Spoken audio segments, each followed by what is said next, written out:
अस्सलाम वालेकुम, मैं हूं फैसल तारड़।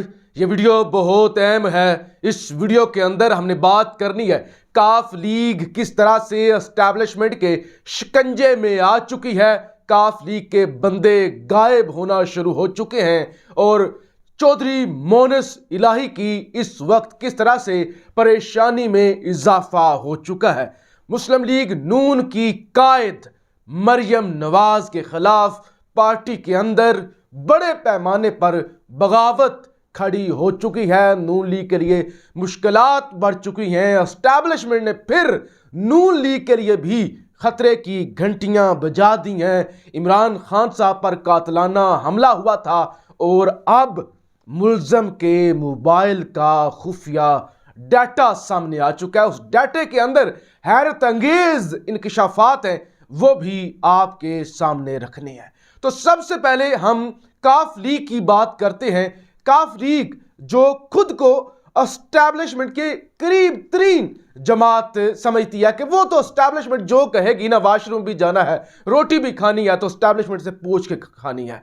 मिसाल दी जाती है कि जैसे अमेरिका के लिए इजराइल बगल बच्चा है और जैसे चाइना के लिए पाकिस्तान रेड लाइन है कि पाकिस्तान के साथ अगर कुछ होगा तो चाइना जरूर हरकत में आएगा।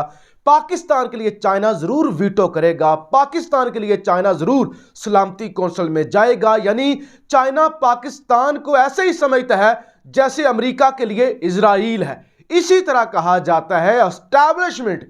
मुल्क में बेशुमार सियासी जमातें हैं, लेकिन एस्टैब्लिशमेंट का इजराइल, एस्टैब्लिशमेंट का बगल बच्चा, एस्टैब्लिशमेंट की जमात काफ लीग ही है। लिहाजा काफ लीग के जो है वो एस्टैब्लिशमेंट के कहे बगैर एक कदम भी नहीं उठाती। लेकिन अब एस्टैब्लिशमेंट मुबैना तौर पे ये काफ लीग खुद इल्ज़ाम लगा रही है कि हमारे खिलाफ भी एक्शन होना शुरू हो गया है। मोनस इलाही कहते हैं कि लाहौर के अंदर मेरे एक दोस्त को वो कहते हैं उठाया गया है, एक करीबी दोस्त को उठा लिया गया। 2 काले वीगो आए हैं और उन काले वीगोज की उन्होंने वीडियो भी जारी कर दी है कि किस तरह वो 2 काले नए काले रंग के वीगो होते हैं और उनके वो साथी को उठा लेते हैं। अब वो कहते हैं कि हमने FIA से राब्ता किया है कि हमारा बंदा आपने तो नहीं उठाया। FIA वाले कस्में उठा रहे हैं कि हमने नहीं उठाया, हमने नहीं उठाया, हमारे पास नहीं है। वो कहते हैं 2-3 दिन के बाद अब FIA के हवाले कर दिया जाएगा और कहा जाएगा इसके खिलाफ पर्चा काटो। यानी यूं तासुर दिया जाएगा कि जैसे ये लोग तो FIA की हिरासत में थे।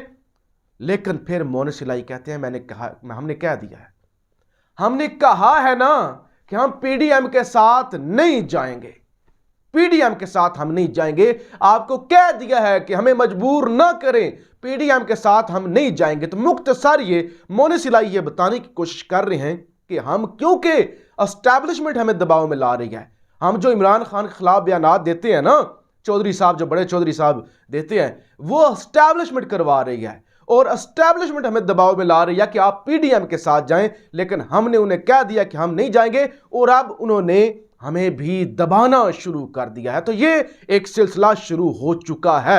यानी खान साहब ने कल ही कह दिया था, उन्होंने कह दिया था और बहुत बड़ा ये इंकशाफ था। उन्होंने कहा जो इससे पहली एस्टैब्लिशमेंट थी बाजवा साहब की, उस पर तो हम बात करते ही रहेंगे, उस पर तो हम खामोश नहीं रहेंगे।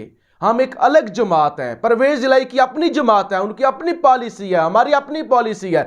हम अपनी पॉलिसी के मुताबिक जनरल बाजवा को फ्री हैंड नहीं देंगे, हम उनका पीछा करेंगे। अब काफ लीग की अपनी पॉलिसी है, लेकिन उन्होंने साथ ही कह दिया था कि ये तो थी पिछली एस्टैब्लिशमेंट पर ये आपकी बाजवा वाली। अब वो कहते हैं जो नई एस्टैब्लिशमेंट है ये भी न्यूट्रल नहीं है। ये बहुत बड़ा इल्जाम था, बहुत बड़ा इंकशाफ था। खान ने कल ही कहा था कि मौजूदा एस्टैब्लिशमेंट भी न्यूट्रल नहीं है। हमारे लोगों को वो कहते हैं कि आप न्यूट्रल हो जाएं, हमारे पास शिकायत आ रही हैं। और आज जनाब फिर मोनस इलाही ने भी कह दिया कि मौजूदा एस्टैब्लिशमेंट न्यूट्रल नहीं है, हम पर दबाव डाल रही है कि आप किसी भी हाल में खान को छोड़कर PDM में जाएं, वरना इसी तरह से आपके लोग उठाए जाएंगे। अब एक तरफ ये सूरत हाल है, दूसरी तरफ जराए ये दावा करते हैं कि एस्टैब्लिशमेंट का जो प्रोजेक्ट है टेक्नोक्रेट हुकूमत, जिसका शोशा 1 हफ्ता पहले छोड़ा गया था और उसके बाद वो बुरी तरह पिट गया था, एस्टैब्लिशमेंट अपने उस मौक़िफ़ पर अभी भी कायम है कि वो टेक्नोक्रेट सेटअप लाना चाहती है अगले 2 से 2.5 साल के लिए। इमरान खान का दाखिला मुकम्मल तौर पे बंद है। बंद गली में इमरान खान को ले जाने की कोशिश की जा रही है और टेक्नोक्रेट के लिए जो तैयारियां हैं वो तेज़ हो चुकी हैं। टीवी चैनल हर जगह पे दिखाया जा रहा है कि मैशत का बेड़ा गर्क हो गया, मैशत का बेड़ा गर्क हो गया। शहबाज शरीफ भी नाकाम हो गया और हो भी चुका है। इसहाक डार भी नाकाम हो गया। अब सऊदी अरब और यूएई गए हुए आर्मी चीफ और जैसे ही वापस आएंगे पाकिस्तान के अंदर मुबैना तौर पे ये इतलात है कि टेक्नोक्रेट के हवाले से जो मामलात हैं वो तेज़ी पकड़ जाएंगे और टेक्नोक्रेट का क़याम उस हवाले से कन्विंस करने की कोशिश की जाएगी, किसी भी तरह से मनाने की कोशिश की जाएगी कि जो मैशत है, मुल्क दिवालिया हो रहा है। अब ये सियासतदान मुल्क नहीं बचा सकते, अब ये मुल्क हमें ही बचाना होगा और टेक्नोक्रेट की हुकूमत कायम करनी होगी। ये शहबाज शरीफ तक भी खबर पहुंच चुकी है कि आप अपना बोरिया बिस्तर गोल कर लें, आप बस तैयारियां करें, आपने जो लूटना था, जो करना था कर लिया है, अचकन आपने पहन लिया है, अब आप भी चलते बने, इमरान खान जैसे चलता बना था और अब तुम सियासतदानों की यहाँ कोई स्पेस नहीं है। अब हम टेक्नोक्रेट सेटअप लाने जा रहे हैं। ये एक जनाब एक साइड है, एक सूरत हाल है। नून लीग के अंदर जियो न्यूज़ ये दावा करता है, देखिए अपना चैनल नून लीग का, वो ये कहता है नून लीग के अंदर बड़े पैमाने पर बगावत है, बड़ी नाराजगियां हैं। सीनियर रहनुमा जो बाबे हैं पुराने मगर मच नून लीग के, ये ख्वाजा आसफ, ये ख्वाजा साद रफीक, इस तरह के लोग जो हैं ये सारे नाराज हैं। वो कहते हैं मरियम नवाज को आपने सीनियर नायब सदर बना दिया, यानी सदर से एक स्टेप पीछे। इस वक्त नून लीग के अंदर 3 ताकतवर शख्सियात हैं। नंबर 1 नवाज शरीफ, नंबर 2 शहबाज शरीफ, नंबर 3 मरियम नवाज। उन्होंने कहा आपने टॉप 3 में मरियम नवाज को आप लेके आ गए, आपने पार्टी से पूछा तक नहीं।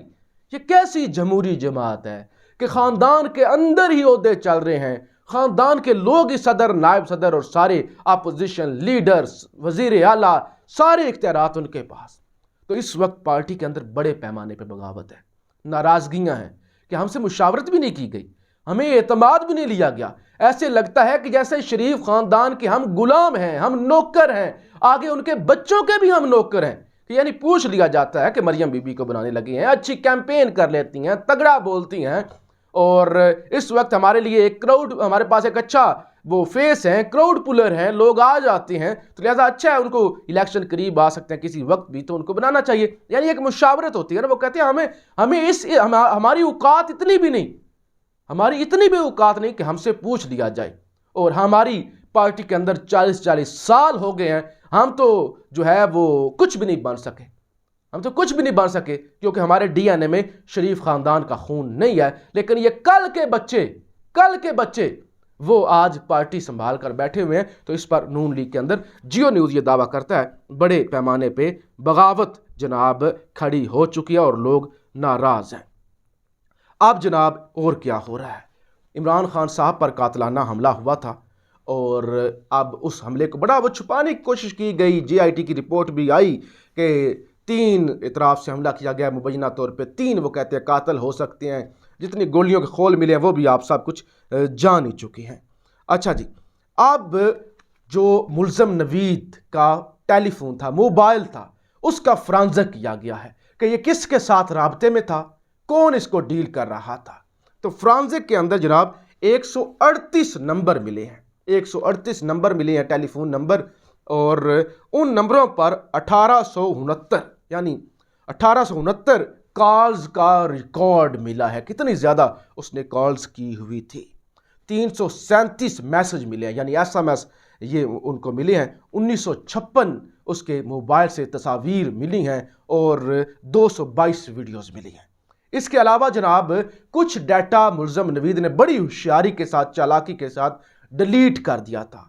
अब ये जो रिपोर्ट आई है, फ्रांसिक रिपोर्ट मोबाइल की, उसमें बताया गया कि वो जो डिलीट हुआ था ना डाटा, उसको हम रिकवर नहीं कर सके। हालांकि आम हालात में वो मेमोरी कार्ड और वो सारी चीज़ें रिकवर हो जाती हैं, आपका डाटा जो है वो वापस आ जाता है, लेकिन वो वाला डाटा जो डिलीट कर दिया गया था, पता नहीं वो उसमें क्या था, वो रिकवर नहीं किया जा सका। लेकिन 3 मशकूक नंबर है, एक थाईलैंड का नंबर है और 2 मुकामी नंबर हैं, वो बड़े मशकूक हैं। एक पर शायद कोई जी लिखा हुआ है और वो बड़ा मशकूक वो भी नंबर है। अब अदारों ने और ख़ासतौर पंजाब हुकूमत ने उन 3 नंबरों पर इन्वेस्टिगेशन शुरू कर दी है कि इन 3 नंबरों को अगर हमने फाइंड कर लिया, पकड़ लिया, तो हम अपने असल टारगेट तक पहुंच जाएंगे। तो ये जनाब पंजाब के अंदर हो रहा है। ताकतवर हल्के ये कहने के बावजूद कि हम न्यूट्रल हैं, हम जो है पॉलिटिकल हैं, हम सियासत के अंदर नहीं हैं, खुलकर सियासत के अंदर हैं भी।